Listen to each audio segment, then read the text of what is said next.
Alors, bonsoir, on va parler de la paracha de Re'e. Mais on a deux parachiotes en retard, c'est-à-dire qu'on on n'a pas parlé de Vaït Hanan et de Ekev. Et bon, peut-être qu'on en parlera. Quel est le sujet de la paracha de Re'e? Il y a beaucoup de sujets, c'est sûr qu'il y a plein de sujets. Mais on va essayer de voir quel est le sujet Conducteur. principal, le fil conducteur, exactement. Et le Rav, comment il s'appelle? Le Rav Tamir Granot, pardon, dit dans son livre sur Devarim que la paracha de Re'e est la paracha du service divin, c'est-à-dire de la religion, de Avodat Hashem, le culte, comment est-ce qu'on doit servir Dieu en Israël, en Israël. Et c'est à démontrer, parce qu'a priori, c'est pas évident, n'est-ce pas? C'est à démontrer. Et dans ce cas-là, si on dit que la paracha de Re'e est la paracha du culte, si on arrive à le démontrer. Alors, c'est quoi Ekev, la paracha qui était avant? Et la paracha de Ekev, elle est aussi très difficile à, à- à cerner, à avoir un fil conducteur. Tout le livre de Devarim est extrêmement difficile. Il n'y a pas il y a des morceaux, hein, constitués de petits parachiotes, des petits morceaux qui sont, on a l'impression qu'ils sont juxtaposés. Dans notre paracha même, il y a même deux morceaux qui sont pratiquement identiques l'un avec l'autre et qui sont mis un après l'autre. Il met la makom asher yivchar Elohechem mikosherchem tazun shema, les shirmot yidreshu b'shem, va'albeta shama olotechem vezivchem emaserotechem. Et puis après, v'aya makom asher yivchar après chacun shemo sham, taviu et kol asher ankom esavra, olotechem vezivchem emaserotechem, motedechem, chadechem yidechem.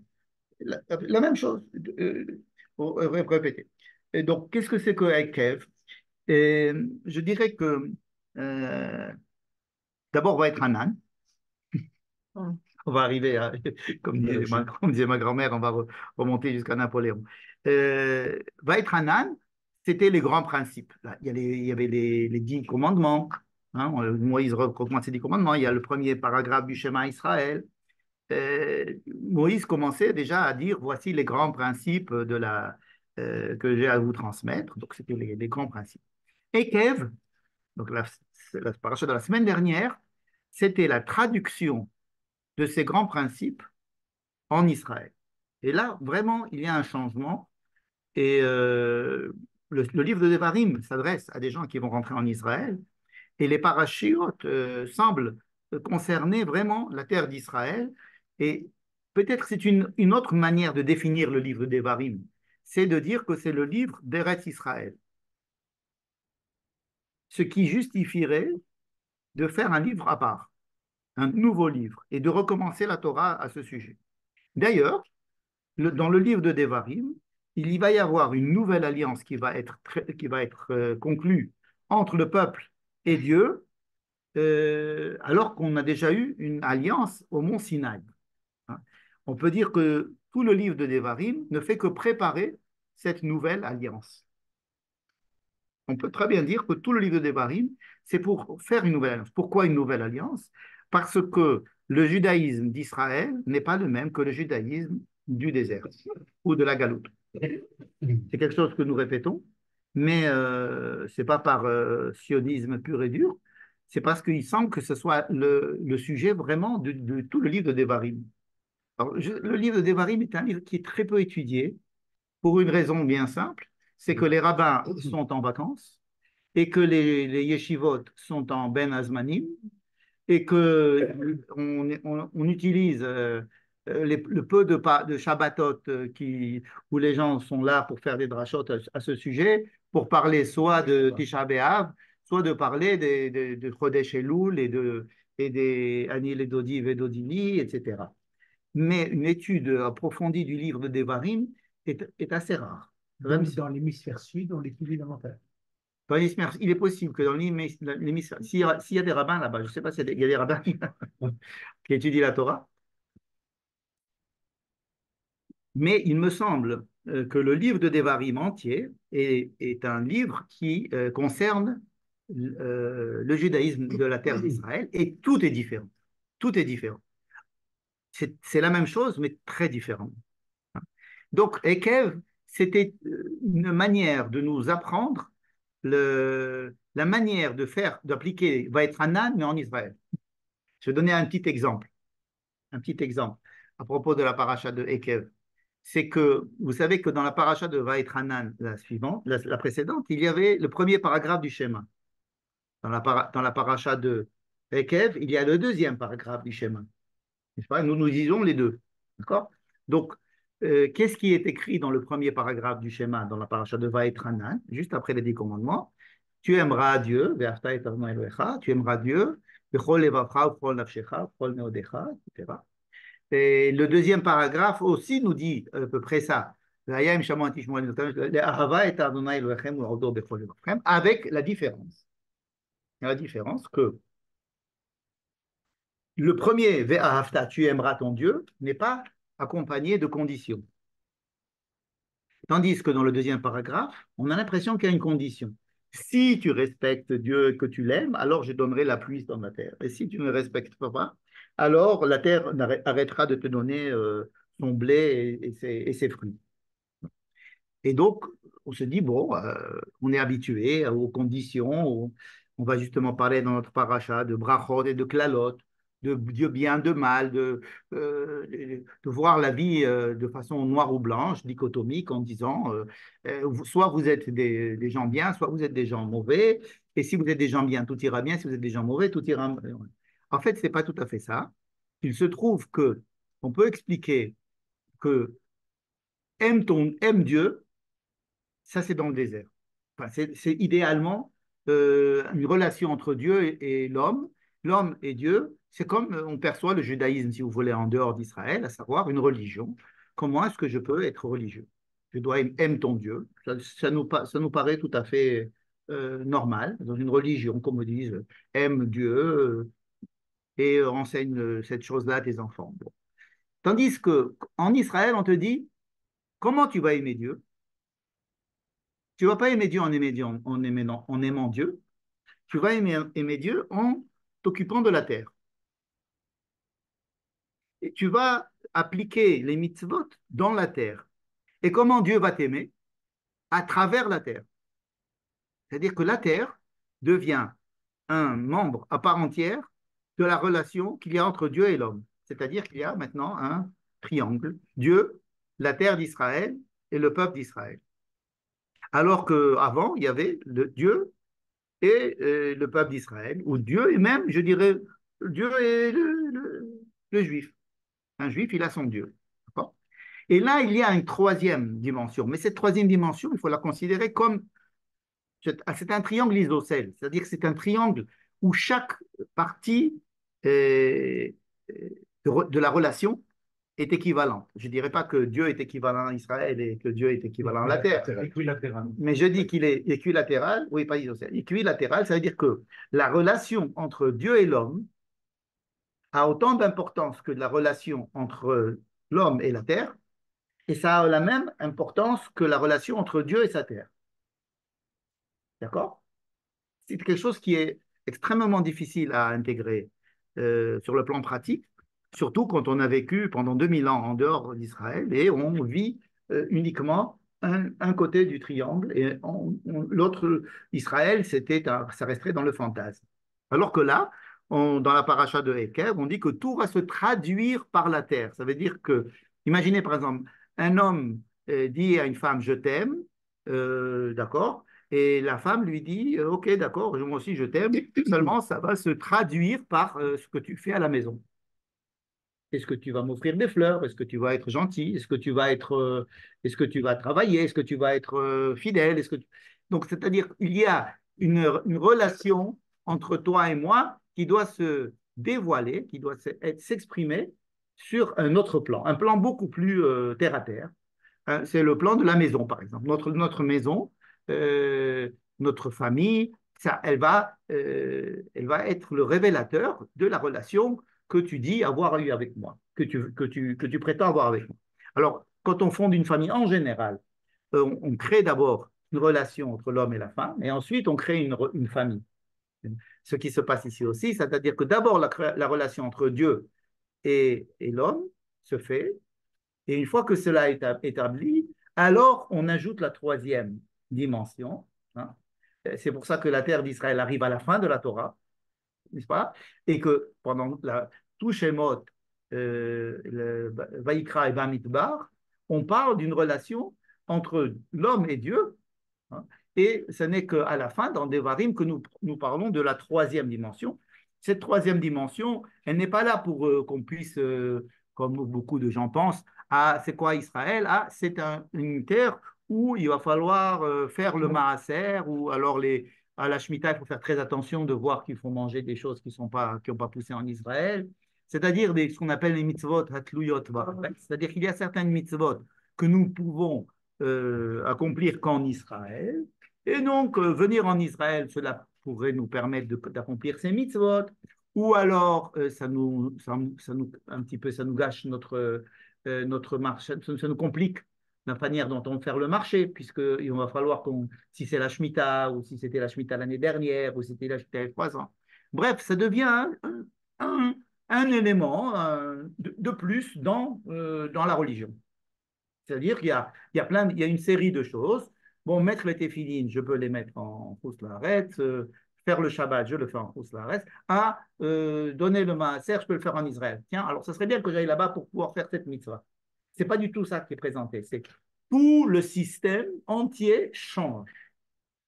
Tout le système, toute la relation que j'ai avec Dieu est upgradée, c'est-à-dire elle est complètement changée, et la vie en Israël va complètement transformer la relation que j'ai avec Dieu, et ça va être une relation qui va être supérieure à celle que j'ai quand je suis dans le désert.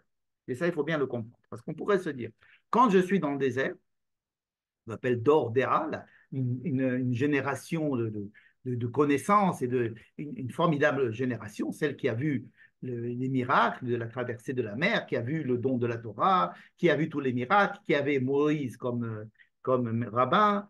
Donc, c'est une génération privilégiée, et tout ce qui se passera après sera forcément moins bon, n'est-ce pas? C'est l'inverse. À partir du moment où on va rentrer en Israël, nous allons enfin créer la situation pour laquelle nous nous sommes préparés à l'extérieur. Donc, le livre de Devarim est vraiment le livre principal de la Torah. C'est à la fin, la paracha de Ekev, c'est une transformation de la religion en introduisant dans notre rapport avec Dieu dans tous les domaines de la vie, la terre d'Israël. D'accord? Est-ce que ça veut dire que dorénavant, à partir de maintenant, les mitzvot, elles ont une relation directe avec la terre? Qu'est-ce qui se passe quand on est en galoute? Alors, ça revient comme avant. T'es sûr? Ouais. Moi, je suis pas sûr. D'accord. Non, c'est-à-dire qu'à partir de maintenant, parce que si c'est comme ça, alors très bien. Si on peut aussi avoir une relation en étant en route arrête, pourquoi j'aurais besoin de retourner dans la terre? Oui. Non, c'est Non, parce que tout ce que tu feras, d'ailleurs, je pense que même Chazal, il le dit quelque part, quand il dit que toutes les mitzvot que tu fais, en fait, ça vaut rien. C'est juste un souvenir à ce que. Oui, je suis d'accord. Je suis d'accord que Israël, toutes les mitzvot, à partir du moment où tu rentres en Israël, les mitzvot dépendent d'Israël. Et quand on va te dire de mettre tes filines en dehors d'Israël, ce n'est que pour te rappeler. Donc, d'accord. Mais maintenant, il y a un changement de statut complètement. Oui, je suis d'accord. Mais pratiquement, la religion qui s'installe en Laaretz est une religion unijambiste. C'est-à-dire c'est une religion qui garde comme un membre fantôme. Alors c'est vrai qu'il y a deux pieds. Un triangle à deux pieds. Quoi. Ouais, mais il y a un pied qui est un triangle avec un membre fantôme. Fantôme, c'est-à-dire qu'on dira virtuel, qu'on dira l'année prochaine à Jérusalem, etc. Mais ça va être tellement long, cette histoire de virtualité d'Israël, que lorsque cela arrive, on le garde virtuel. Mais c'est pour ça que je dis que ça ressemble à la période où nous étions dans le désert. C'est-à-dire que quand ça arrive, qu'on on remet vraiment le pied, on remet Israël, on revient en Israël. Bon. Et alors on se dit, ah ben alors, ça y est, il suffit de revenir en Israël pour que tout se remette en place. C'est-à-dire que ce qui était virtuel devient réalité. Donc, or, malheureusement, ce n'est pas aussi simple. C'est-à-dire que le judaïsme qui est pratiqué en Israël, c'est encore le judaïsme qui était en dehors d'Israël, c'est-à-dire le judaïsme pratiquement calqué sur le judaïsme du désert.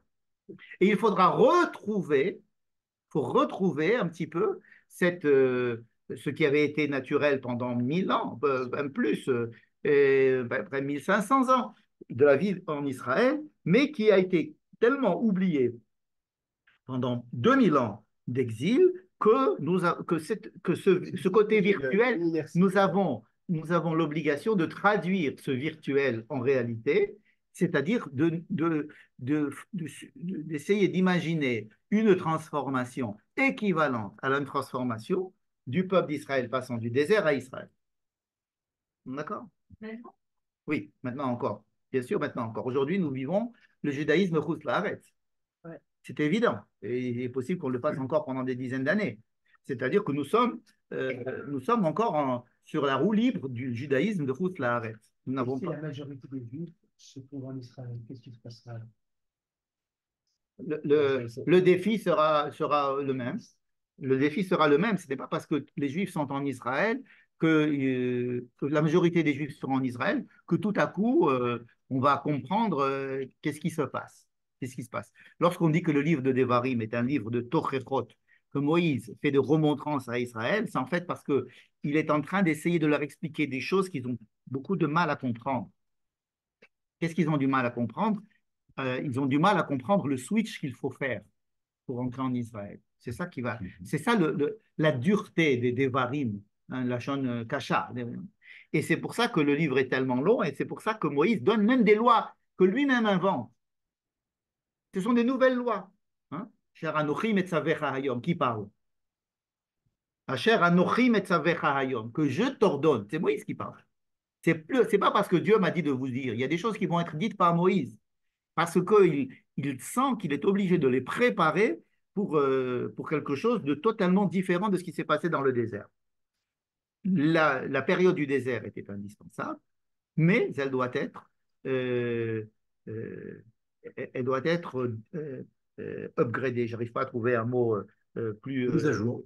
Même pas mise, non, c'est pas mise à jour. C'est une mise à jour, c'est pour mise à niveau. C'est pas une mise à niveau. C'est vraiment c'est de passer d'un stade à un autre stade. C'est vraiment évoluer. Comme on passe, pardon, Saut quantique. un saut presque quantique.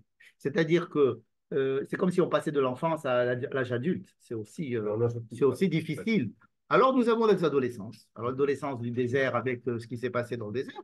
Et puis nous avons notre adolescence que nous sommes en train, il me semble que nous vivons un petit peu l'adolescence du peuple d'Israël. Bref, donc ça c'était pour dire que dans le Parashat Akev, on s'est déjà habitué à ça. Et donc si la paracha de Réé est une paracha qui est censée, d'après le Rav Tamir Granot, on ne l'a pas démontré, nous parler de la religion en Israël, c'est-à-dire qu'est-ce que je vous demanderais de venir en Israël, il va falloir le démontrer. Alors qu'est-ce qui se passe dans la paracha de Réé? Il y a d'abord une phrase qui apparaît très très souvent, c'est le fait que Dieu va choisir un endroit où nous devons avoir un culte, Résider sa présence. avoir un culte qui va être centralisé dans un seul endroit. Ça, c'est quelque chose de tout à fait nouveau. Il n'a pas été dit cela ni depuis le début de Devarim, ni dans tout le texte de la Torah de Shemot Vaikra Bamidbar en tous les cas. Il n'y a jamais eu, il n'a jamais été question qu'en Israël, nous puissions pas servir Dieu n'importe où. N'importe où, c'est-à-dire, par exemple, construire un hôtel et y apporter nos sacrifices. C'est une chose qui était tout à fait plausible. Par exemple, dans la fin de la paracha de Yitro, dans tous les endroits où tu m'invoqueras, je viendrai te bénir.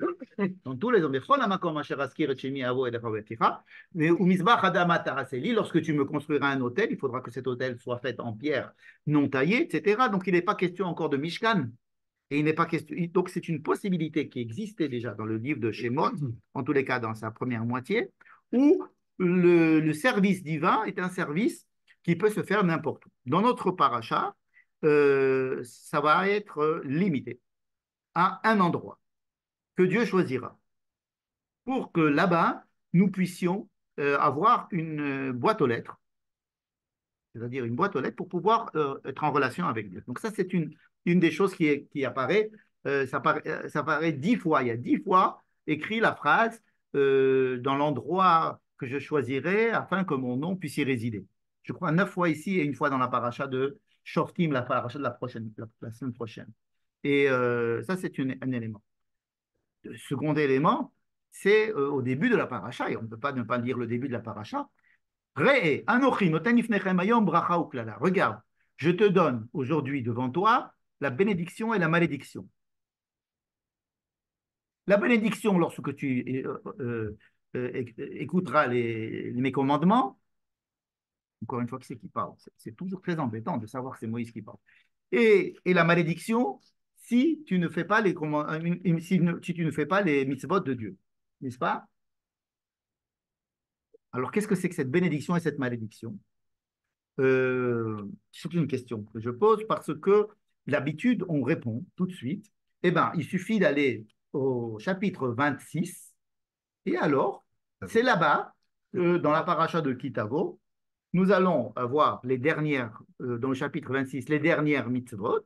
Et au chapitre 27, nous commençons à dire, voici, quand vous rentrerez en Israël, vous allez passer le Jourdain, vous mettrez sur le Har Gerizim et sur le Har Eval, c'est-à-dire une partie du peuple va monter sur le mont Gerizim, l'autre va monter sur le mont Eval, exactement ce qui est écrit ici, qui est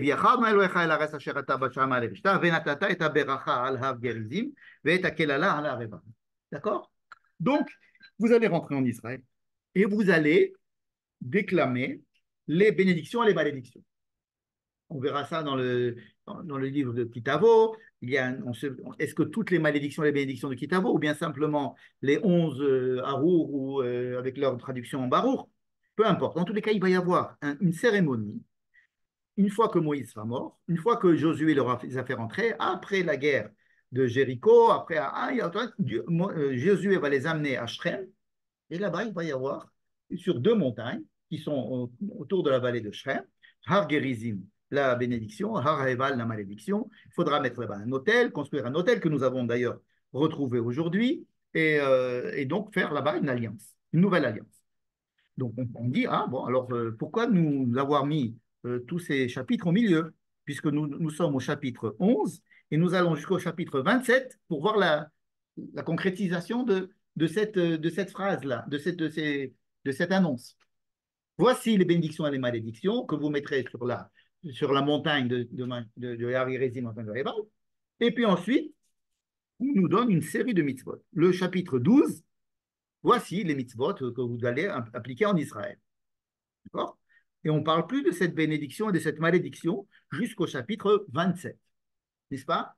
Donc, est-ce que c'est pour faire une introduction et nous inclure toutes ces parachiotes que nous allons voir depuis Réé jusqu'à Kitavo en disant tout ça, c'est le contenu de l'alliance.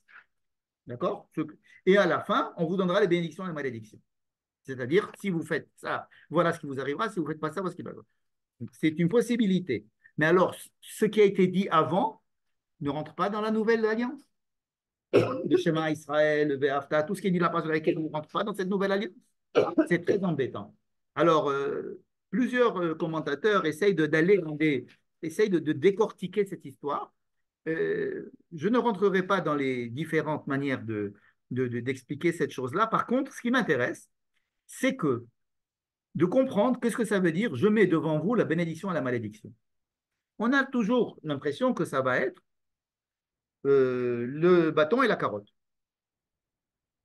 Le bâton et la carotte. Or, comme j'ai commencé à dire à propos de la paracha de Hekel, il n'est pas question de bâton et de carotte.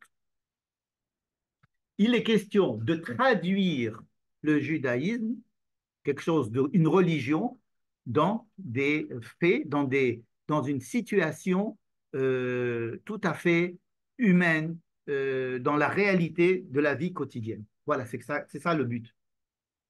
C'est traduire le service divin, traduire ce qu'on appelle la religion, traduire mon rapport à Dieu, traduire mon rapport au service de Dieu en action très concrète d'une vie, j'allais dire presque normale, sur une terre, c'est-à-dire la réalité. C'est-à-dire qu'on ne va pas faire une religion qui sera une religion euh, telle qu'on la conçoit aujourd'hui dans l'Occident. Hein. Vous faites votre religion chez vous, vous faites, et puis, c'est-à-dire la religion, c'est quelque chose qui vous concerne, vous, votre foi, comme ils disent les chrétiens. Vous avez donc une foi. Vous, si vous avez la foi, alors vous croyez en un Dieu et vous faites, vous avez un rapport avec lui, ça vous fait une spiritualité, ça vous fait, ça vous remplit une case. D'accord? Quand vous avez, on a plein de cases. Une des cases, c'est d'avoir une religion. Ouais, c'est votre religion. Ben voilà, c'est pas du tout ça. On s'adresse au peuple et de sa vie en Israël, c'est-à-dire dans la terre d'Israël, une vie entièrement consacrée à l'agriculture, à à la guerre, s'il faut faire la guerre, à l'économie, à la politique, au social, aux relations humaines, aux relations avec les autres peuples. Tout ça, c'est à travers ces choses-là que va se passer cette religion, que va se traduire cette religion. D'accord? Et comment est-ce que je vais traduire cela, cette idée-là? Donc, je vous mets devant vous. Aujourd'hui, je vous mets devant vous la bénédiction et la malédiction. Ça veut dire, je traduis, il faut traduire votre réalité en bénédiction, malédiction. Ça veut dire que ce que vous allez faire, ce qui va vous arriver, ça va être une traduction de votre rapport à Dieu, mais à travers votre rapport avec la terre. C'est ça la bénédiction. Quand on entend bénédiction, malédiction, ça fait tout de suite bâton et carotte, encore une fois. C'est-à-dire que je te punis, je te donne. C'est pas ça. C'est traduire. C'est traduire. Par exemple, tout à l'heure, je prenais l'exemple d'un couple. Comme on disait, il n'y a pas d'amour, il n'y a que des preuves d'amour. Quand on dit il n'y a que des preuves d'amour, ça veut dire quoi? Ça veut dire qu'il n'y a que, dans les faits, je vais voir si tu m'aimes. Ta déclaration d'amour, c'est sympathique, mais dans les faits, je veux voir si tu m'aimes. Comment ça va se voir dans les faits? Ça veut dire qu'il y a des actions que je vais faire, que tu vas faire, que nous allons faire, qui vont être dans le sens de la construction positive ou dans le sens de la destruction de notre couple, de notre relation. Et ça ne va pas être déclaratif simplement, ça ne va pas être une question d'intention, c'est une question de mise en pratique de notre comportement tous les deux. Et ça, c'est la bénédiction. Ça veut dire que lorsque vous accomplirez les mitzvot que je vous donne, vous verrez la bénédiction et l'inverse. N'est-ce pas? Et alors, comment est-ce que ça va se traduire? Ça va se traduire en disant, attendez, vous allez rentrer sur une terre où la vie quotidienne va être votre manière d'être religieux. Vous allez faire ce qu'il faut faire en tant que vous n'allez pas vous enfermer dans une tour d'argent et vous allez, je vous demande de vivre pour bien vivre. Le mot, un des mots les plus importants, à mon avis, dans la paracha, ça va peut-être vous surprendre, c'est ve'achalta. On l'a vu la semaine dernière. Hein. C'est la nourriture. C'est marrant. Tous les sujets de notre paracha, on va les voir, ils sont tous attachés à la nourriture. Tous, tous. À part l'idolâtrie. D'accord. Mais je vais expliquer. Ça veut dire qu'il y a l'idolâtrie d'un côté et de l'autre, la nourriture. D'un côté, il y a ce que font ce que font les peuples idolâtres. Et ça, il va falloir faire exactement le contraire de ce qu'ils font. Et qu'est-ce qu'il faut faire en positif? Alors, si je fais le contraire de ce que font les idolâtres, il faut combattre l'idolâtrie de façon totale. Okay. Et en même temps, il faut mettre en place quelque chose. Si j'enlève l'idolâtrie, comme on a dit, la religion, ça remplit une case. Donc l'idolâtrie, ça remplit une case. Donc là, vous aurez une case en moins. Alors avec quoi vous allez la remplir, cette case en moins? Puisque je vous dis de vivre normalement, de ne pas faire d'idolâtrie. Presque, j'allais dire, de ne pas être religieux. Alors, il va falloir mettre en place autre chose. Qu'est-ce que c'est que cette autre chose qui va être mise en place? C'est de jouir et de manger et d'être heureux. Le mot lismoach, manger et être heureux, va revenir sans arrêt. Vous allez avoir, vous allez, alors j'ai dit première partie, dans tout, et on va parler énormément de l'idolâtrie. Donc anti-idolâtrie, qu'est-ce que ça veut dire anti-idolâtrie? On ne nous dit même pas de quelle idolâtrie il s'agit. On nous dit de toutes les idolâtries, de tout ce que font tous les peuples qui sont là. Mais en fait, les peuples qui sont là, il y en a beaucoup, et chacun fait son truc. Il y en a qui font comme ça et comme ça, il y a beaucoup de religions. N'est-ce pas? Alors il appelle ça que des idolâtries. Mais il va mettre en place, quelque chose qui doit être l'anti-religion. Ça veut dire que la définition du rapport avec Dieu, ça va être une anti-religion. Ça veut dire quoi? Ça veut dire, si on définit la religion comme un domaine réservé au spirituel qui définit quelle relation je dois avoir avec Dieu, alors, pardon, enlevez les religions. C'est-à-dire que la religion, telle qu'on l'a définie, comme je viens de la définir, c'est une idolâtrie. La religion qui est définie en tant que spiritualité, rapport avec Dieu, hein, le rapport de l'homme avec le transcendant, etc., ça s'appelle de l'idolâtrie. Pourquoi? Parce que c'est une manière de servir Dieu sans, en, le, en, le, en, le, en, en ne rentrant pas dans la vie normale. C'est-à-dire que dans la vie réelle, on va dire par exemple, eux, ils font des idoles sur des montagnes. Ils prennent des arbres, ils font des idoles. Ils se construisent des religions qui leur convient parce que ça leur remplit une case. C'est-à-dire que la religion, c'est quelque chose qui remplit une case. C'est comment il s'appelle? C'est Tacite, je crois, qui était le peuple juif d'athée, parce Mhm, que dans son Beth Amikdash, il n'y a même pas une seule idole. mhm. Oui, on est des athées. Le rabbin Uri Cherki, d'ailleurs, il avait dit, je revendique que L'athéisme. mon athéisme. Absolument. L'interdiction d'idolâtrie, c'est une interdiction de religion. C'est quelque chose qu'on a. En Israël, on dit nous sommes une Médina chilonite. On est une Médina chilonite. Ça veut dire que on n'a pas une théocratie en Israël, n'est-ce pas? Bon. La majorité du peuple est, on peut dire, pas religieuse. Encore une fois, on définit la religion comme on l'avait définie pendant 2000 ans. On continue à la définir de la même manière et c'est très difficile de redonner des définitions différentes, n'est-ce pas? Et là, il va nous dire attention, attention, attention, vous ne devez pas faire comme ça avec Dieu. Il ne faut pas faire tout ce que vous faites, ni de les servir, ni de les détruire.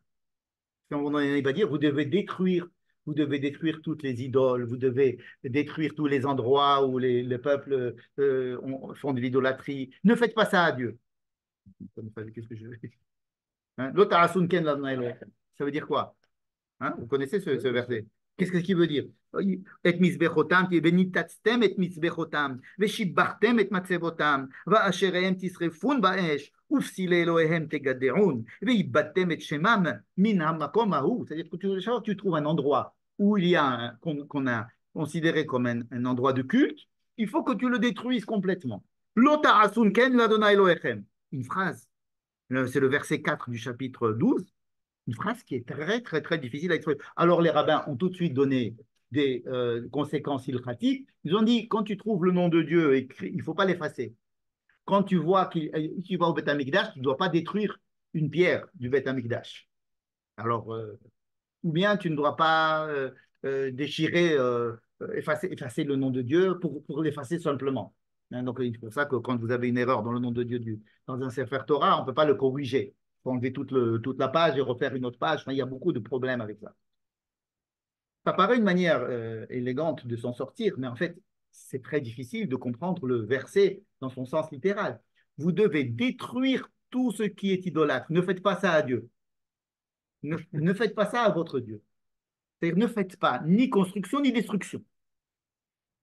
Voilà, comme ça, ne considérez pas Dieu comme encore un Dieu parmi les autres dieux qui sera plus fort que les autres. Voilà comment est-ce que je propose l'introduction de ce verset. Vous avez, ils construisent des religions, vous devez abattre ces religions, mais ne faites pas la même chose à Dieu. Pas parce que vous devez faire une religion qui sera plus forte, mais ne considérez pas, n'ayez pas un rapport à Dieu de la même manière que eux, ils ont un rapport à leur Dieu. Ça veut dire que c'est un changement complet de la manière de considérer la religion. D'accord. Dès qu'on dit le mot idole, alors on est tranquille, parce qu'on dit, ah non, on n'est pas idolâtre. Ah, eux, ils sont idolâtres, ce sont des imbéciles, ils ont des petits trucs, ils se prosternent devant des idoles, ce sont des imbéciles. Si c'était vraiment des imbéciles, la Torah n'aurait pas pris tellement de temps à nous expliquer que c'était vraiment le contraire de ce qu'il fallait faire. Et qu'on aurait fait rentrer ça dans les 10 commandements.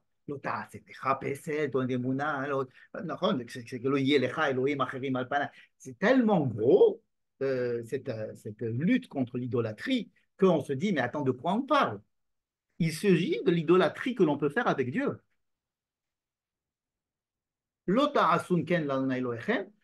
À la fois la construction, évidemment, d'idoles, et à la fois la destruction d'idoles. Parce que justement, Dieu va dire, eh ben moi, je veux que tu me construises un endroit, et chacun chez Mosham. Alors, on a l'impression que le temple qu'on va construire, puisqu'on va construire un temple, on va construire hein, un endroit où, alors là-bas, alors tu pourras amener tes sacrifices, etc. Et c'est, à mon avis, c'est extrêmement euh, euh, euh, difficile de comprendre cette chose-là. Euh, c'est très, très, c'est à double sens. Justement, parce que je vous dis qu'il ne faut pas avoir de lieu ou d'endroit ou matériel où vous allez avoir un culte, alors je vous explique quel est le rapport que vous devez avoir avec, oui, l'endroit que je vous dis d'avoir pour faire ce culte. Donc, un nouvel endroit idolâtre. Ça pourrait devenir ça va devenir un endroit idolâtre et il va être détruit à cause de ça. S'il n'a jamais été détruit, ce que je peux dire maintenant aurait été un blasphème, parce que qu'est-ce que tu dis qu'on peut faire de l'idolâtrie avec le Beth Amikdash? Or, ça s'est passé, les prophètes l'ont dit eux-mêmes. Et Dieu l'a détruit, et l'a reconstruit, redétruit. Donc oui, cette chose a eu lieu. C'est que l'endroit où il y a eu un endroit de culte, il a été considéré comme idolâtrie. Donc, même la paracha qui nous dit de ne pas faire d'idolâtrie, elle-même nous dit, en priori, je vais te donner un endroit, un makom, alors que tous les endroits, le même mot, mekomot, dans tous les endroits, faut supprimer. Parce que ce sont des endroits qui ont été faits pour remplir cette case, c'est-à-dire pour assouvir le besoin de religion. Or, si votre rapport à moi, ça doit être une anti-religion, alors je pourrais vous dire, alors aucun endroit, pas d'endroit. Mais il y a un problème. Si je vous dis pas d'endroit et rien du tout, il va y avoir un vide, un manque quelque part qui va faire que vous allez complètement oublier le rapport qu'il y a avec Dieu. Parce que oui, on dit on est athée, mais on est athée avec un Dieu. C'est-à-dire que ce n'est pas de l'athéisme pur, puisqu'on croit en Dieu et il y a Dieu qui est là. Simplement, on va dire, les manières dont les gens sont habitués à exprimer ce rapport avec Dieu, ça, on est contre. Il y a l'étape de la loi. Ou mettre l'état de la loi. Tu me dis, moi, Un endroit. un endroit pour mettre l'état de la loi. Alors, à ta question, il y a une réponse qui est donnée dans la paracha de la semaine dernière, et même dans la semaine d'avant. Dieu dit à Moïse, tu vas te construire une boîte en bois et tu vas mettre l'état de la loi dedans. Ça s'appelle un Aaron. Bon, oui, ok, ça va être un Aaron. C'est tout.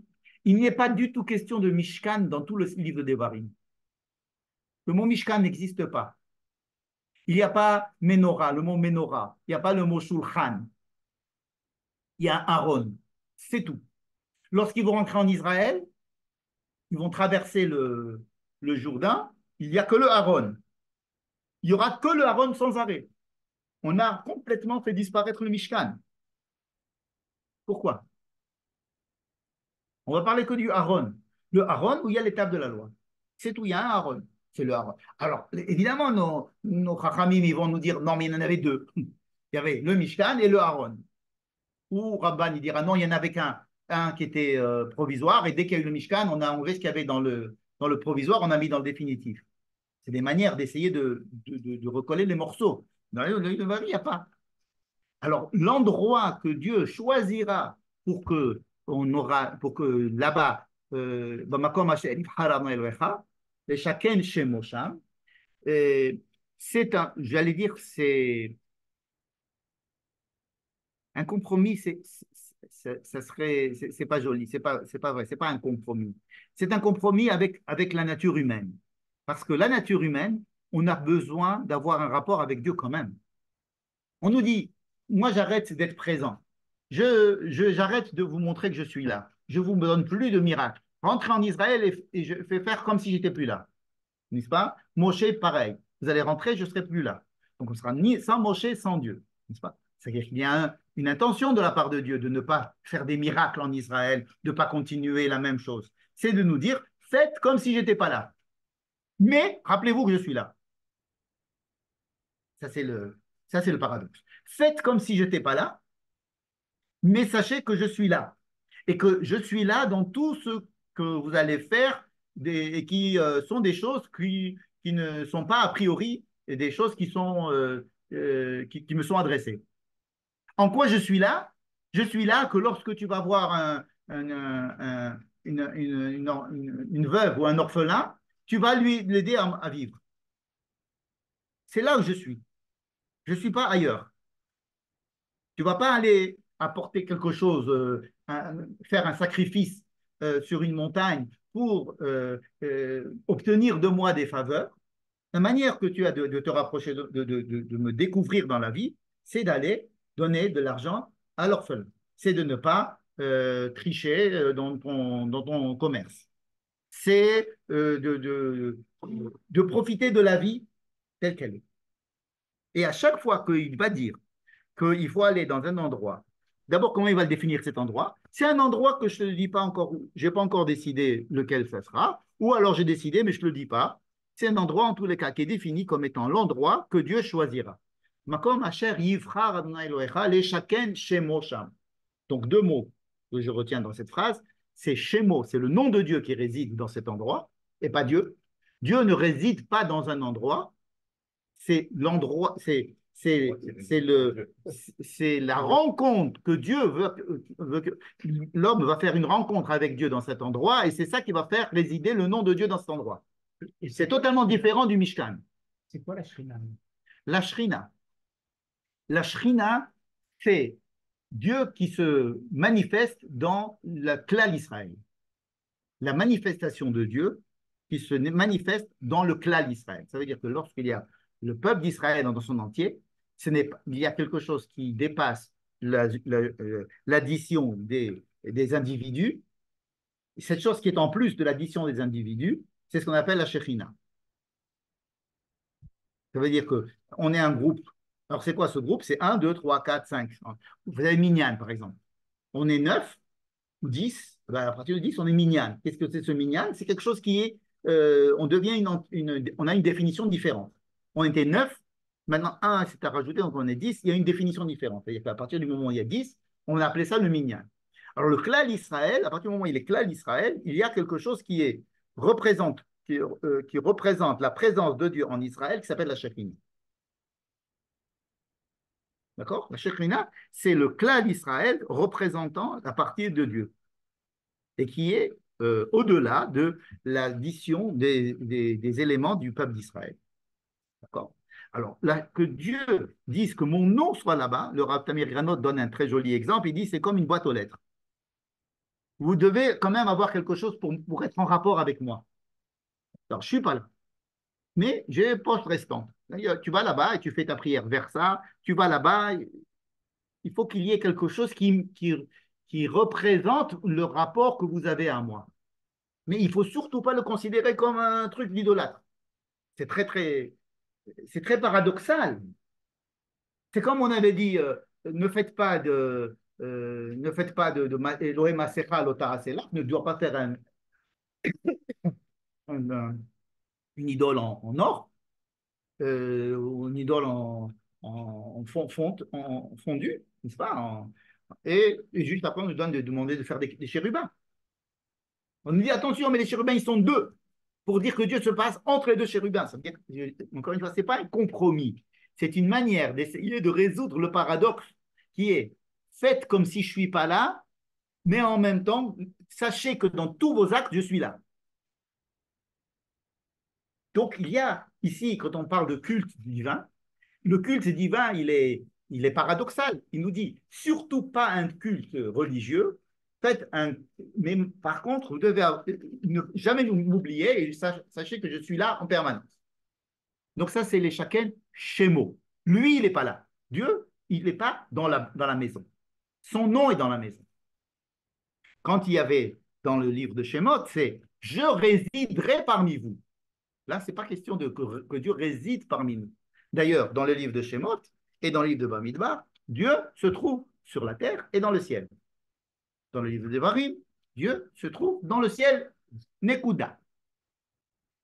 Ashkifa mi me'on kochecha min hashamayim. Uvarech et amecha Israël. Dieu se trouve dans le ciel. Pourquoi? Parce qu'il se retire pour donner place à l'homme, comme des parents se retireraient pour laisser place au développement de leurs enfants, qui doivent devenir adultes. Il y a ici un tzimtzum de Dieu pour donner plus d'importance. Le tzimtzum, ça ne veut pas dire la disparition de Dieu. Ça veut dire que je me mets derrière le rideau et je fais tout comme si je n'étais pas là. Et tout va dépendre de vous. Et quand vous allez avoir cette impression que Dieu n'est pas là, alors vous risquez vraiment de couper toute relation avec Dieu. Alors, il y a des mitzvot, toutes les mitzvot du livre de Devarim qui viennent pour me dire de rappelle-toi. Tu vas oublier, rappelle-toi. Hein? Tu vas oublier, et rappelle-toi. Alors, c'est à cause de ce paradoxe de dire Dieu n'est pas là et Dieu est là. N'est-ce pas? Qu'est-ce que font les idolâtres? Ils font que Dieu est là. Ils se reprennent un Dieu et ils leur disent voilà, il est là. Ils choisissent l'endroit, ils choisissent ce qu'ils doivent faire pour lui. Ils sont prêts à faire tous les sacrifices, ils peuvent même se tuer ou tuer leurs enfants. Ce n'est pas une question de capacité de faire des choses de religion. Hein. Les idolâtres sont très religieux, n'est-ce pas? Et nous, on va nous dire non, ne soyez pas religieux. Et c'est ça qu'il faut mettre des dizaines, peut-être des centaines d'années à comprendre, et qui n'ont pas très bien compris non plus quand ils étaient en Israël et qu'ils ont construit le temple, n'est-ce pas? À chaque fois qu'il va y avoir donc cet endroit-là, Dieu va le choisir. Ça veut dire qu'il va le choisir. Ah, écoute, tu l'as choisi ou tu ne l'as pas choisi? Alors, tu as décidé, c'était où? Là, je vous dirai. Bah, alors, écoute, tu as choisi ton premier ministre ou tu n'as pas choisi ton premier ministre? Dis-moi, tu as une idée en tête? C'est quoi ton truc? Alors, on sait que l'endroit qui va être choisi, qui va être Jérusalem, ne va être choisi que 500 ans après l'entrée en Israël. C'est énorme, 500 ans. Regarde, nous, on a l'impression qu'on est là depuis toujours, alors que ça fait que combien? 80, 75, 77, 76. Pas. Il y a eu un truc avec Abraham, au moins, Abraham, qui est allé sur cet endroit, qui a fait le Akedat Yitzhak.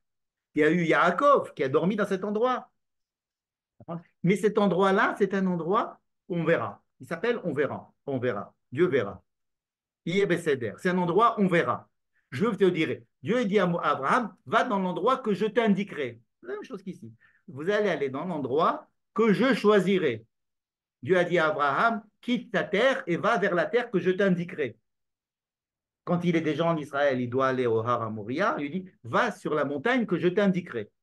Quand Yaakov y arrive, il est là sur l'endroit, mais pour lui, ce n'est pas l'endroit. Il va se rendre compte que c'est le endroit où il faut être.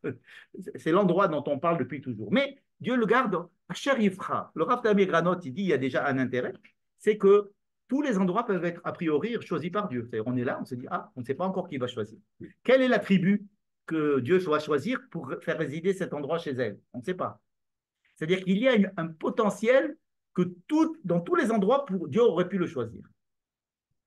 Ça donne, si vous voulez, ça renforce l'idée qu'on peut avoir un rapport avec Dieu dans tous les endroits du pays. D'ailleurs, on va nous dire, si tu veux manger un steak, tu n'es pas obligé de l'amener au Beth Amikdash pour le sacrifier, tu peux le sacrifier là où tu es.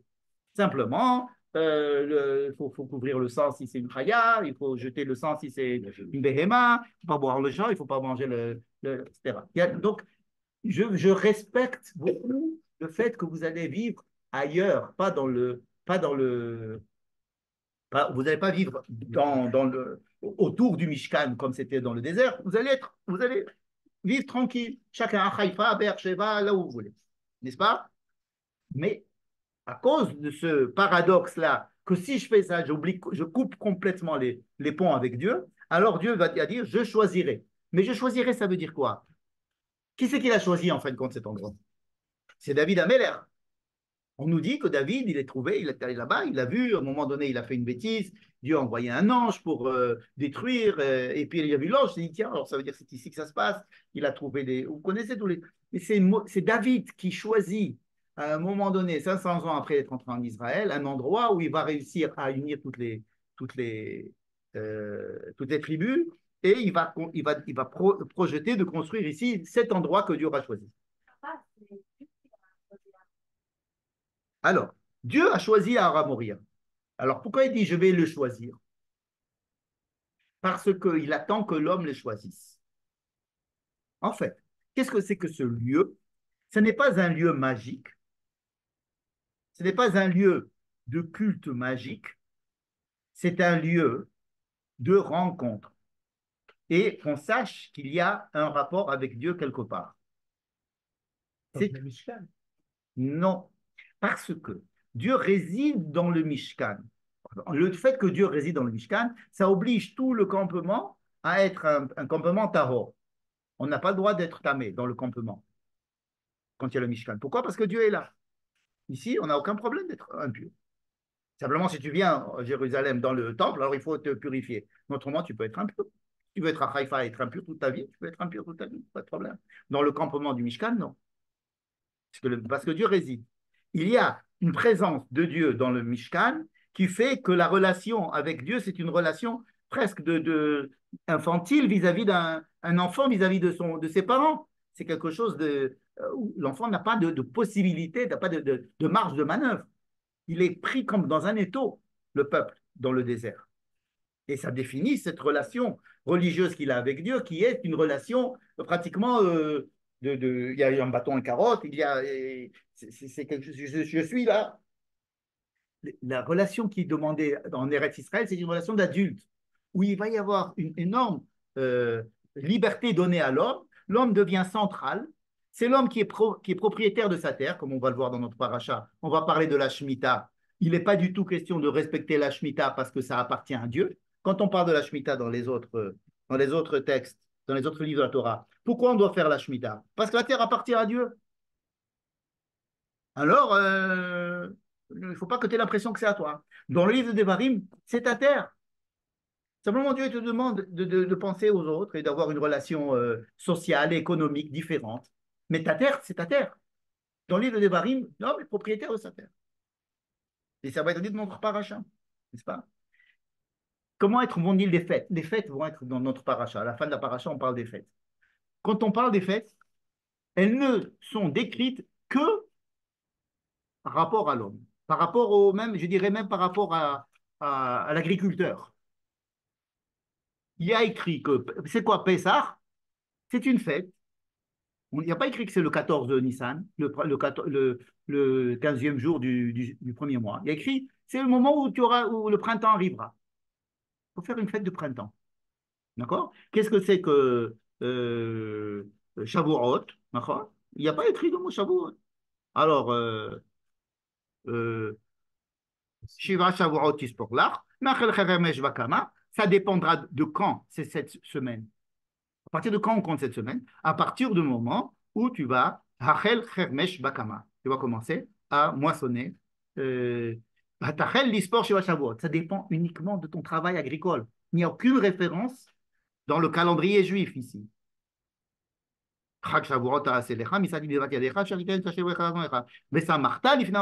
Évidemment, tu dois manger, tu dois être content. Quand est-ce qu'on fait Shavuot? Quand tu vas engranger, quand tu vas rentrer tout dans la grange, c'est ça Shavuot, c'est ça Sukkot. Quoi, ça ne dépend pas du 7e mois? Non, ça ne dépend que des moments agricoles. C'est-à-dire que ça dépend de l'homme qui est en train de vivre sa vie. Quand est-ce que moi je vais faire Pessah? Je vais faire Pessah quand le printemps arrivera. Quand est-ce que tu feras Shavuot? 7 semaines après avoir commencé à moissonner. Quand est-ce que tu feras Sukkot? Une fois que tu auras engrangé. Et si cette année j'ai engrangé 3 mois avant, il n'y a pas de mois, il n'y a pas de date. L'homme est mis au centre. Alors évidemment, les rabbins, ils vont nous dire, bah, attends, là-bas on a des dates, ici on n'a pas de date, donc on va faire correspondre, et on va faire que les dates, on va faire que la date du 15 Nissan, ça tombe pendant le printemps, hein, et donc on va réajuster l'année, etc. Donc ce sont des arrangements que la halakha fait parce qu'on a une seule Torah. Mais si on lit que le livre de Devarim, c'est l'homme qui est au centre. Il n'y a pas Rosh Hashanah qui compte. Il n'y a pas Rosh Hashanah qui peut. Pas du tout. Parce qu'on n'a pas de compte à rendre à Dieu. Il n'y a pas de compte à rendre à Dieu. Je suis maître chez moi. Et alors, à chaque fois qu'il va y avoir, qui met la makom, je vous dis, il y a au moins 9 fois dans notre paracha, une fois dans le livre. Qui met la makom, les shichnot idreshu, il faudra que tu essayes que tu recherches sa présence. Tu recherches sa présence.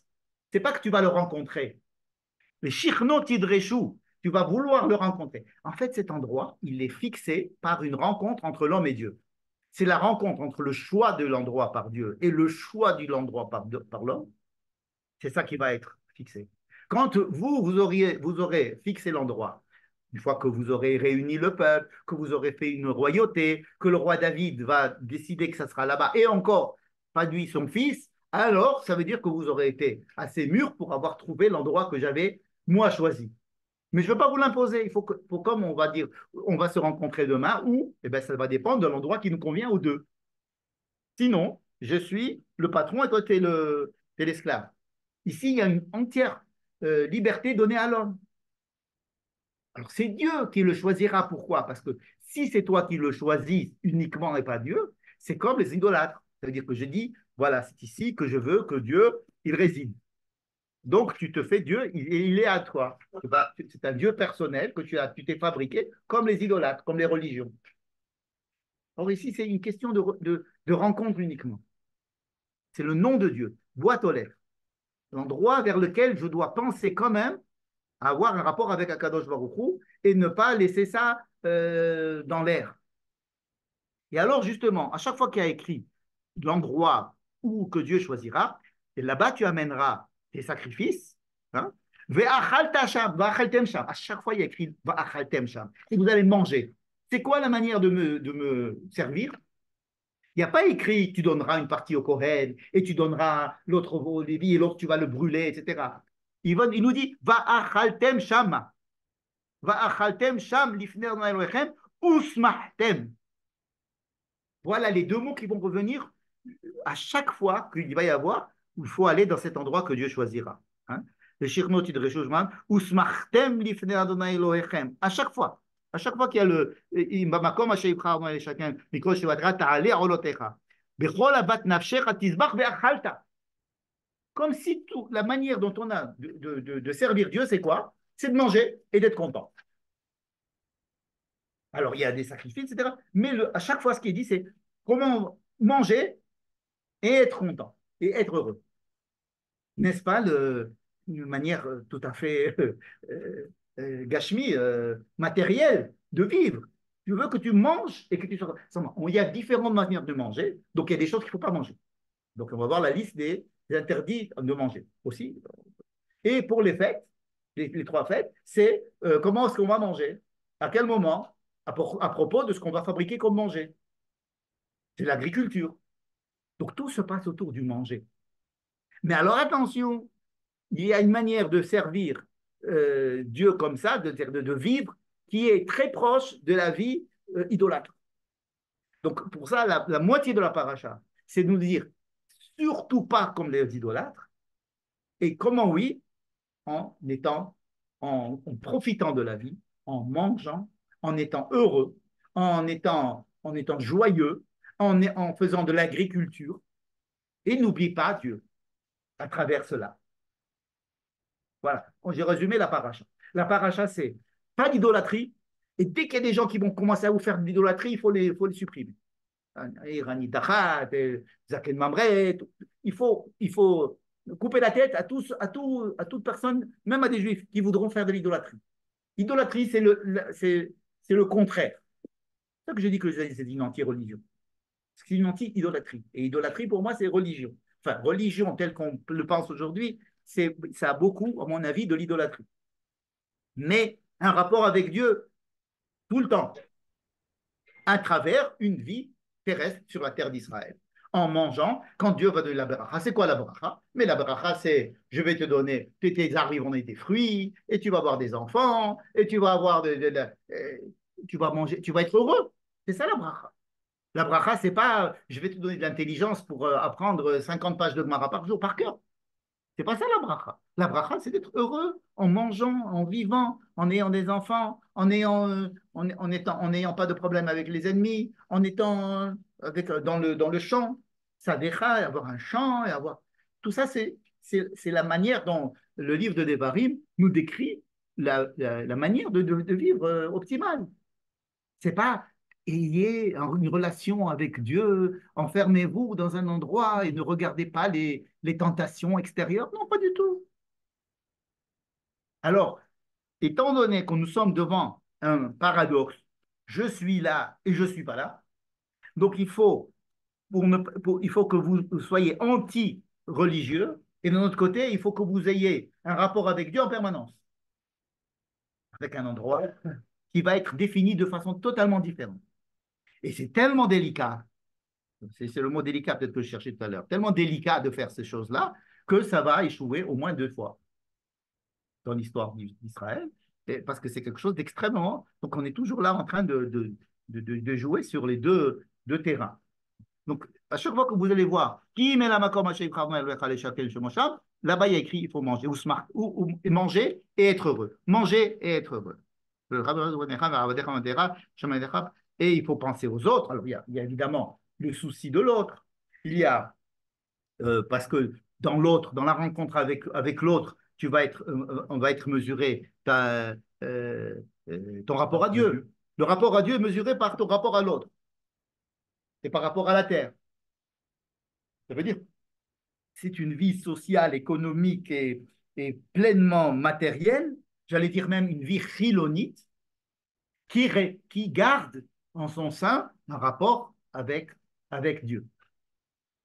N'est-ce pas? Donc voilà cette paracha, donc je suis d'accord, enfin, j'ai essayé de démontrer en quoi est-ce que le Rav Tamir Granot avait raison de nous dire que c'est une manière de définir la religion, en nous disant surtout ne pas être religieux et être tout le temps religieux, c'est-à-dire ne pas être idolâtre et avoir un rapport avec Dieu en permanence dans la vie normale donc c'est la définition même de mon rapport à Dieu qui est dit dans cette paracha de Réé. Donc, quand on nous avait dit la bracha et la klala, je reviens sur la question que j'ai posée, pourquoi on dit voici la bracha et la klala, c'est à travers la bracha et la klala, c'est-à-dire à travers ta vie, ce qui se passe, que tu vas avoir un rapport avec Dieu. Le rapport avec Dieu, il va se passer par rapport à ce que tu vas vivre en Israël, avec le côté bitroni, avec le côté calcali, avec le côté, c'est-à-dire à travers l'économie, à travers la sécurité, à travers l'armée, à travers le voisinage, à travers tout ça, c'est ça tu vas sentir Dieu comme ça. Et c'est un petit peu ce qu'on commence à sentir en Israël. Il nous arrive des choses et les gens commencent un petit peu à se dire, tiens, c'est bizarre ce qui se passe. Comment, pourquoi est-ce que. Et alors, on se pose des questions. Alors, c'est-à-dire qu'une vie où on oublierait complètement Dieu est en train, petit à petit, de disparaître. En tous les cas, il y a beaucoup de choses qui nous font poser des questions. Nous, quelqu'un qui voudrait dire on est dans un pays, on est israélien en Israël, comme les Suisses sont en Suisse, et laissez-moi tranquille avec votre judaïsme. Je suis israélien, j'ai Arik Einstein et j'ai le Hummus, ça me suffit. Et on est en train de se dire, attends, il y a peut-être autre chose. Il y a peut-être autre chose. Et ce peut-être autre chose, là, c'est une manière peut-être de faire rentrer notre rapport à quelque chose de plus élevé et de continuer à travailler dans le monde dans lequel nous vivons. Hein. Donc, peut-être l'idéal, ce serait peut-être un mélange entre le fait d'être Iloni et le fait d'être Dati. D'accord? C'est d'être Dati Iloni, comme ça. Il y a quelque chose comme ça qui semble se mettre en place et que ce serait pas mal. Ce serait pas mal si ça arrive. En tous les cas, il me semble que c'est l'idéal décrit dans le livre, dans la paracha de Ré. Voilà. C'est tout. תודה רבה. Merci à vous. Merci à vous.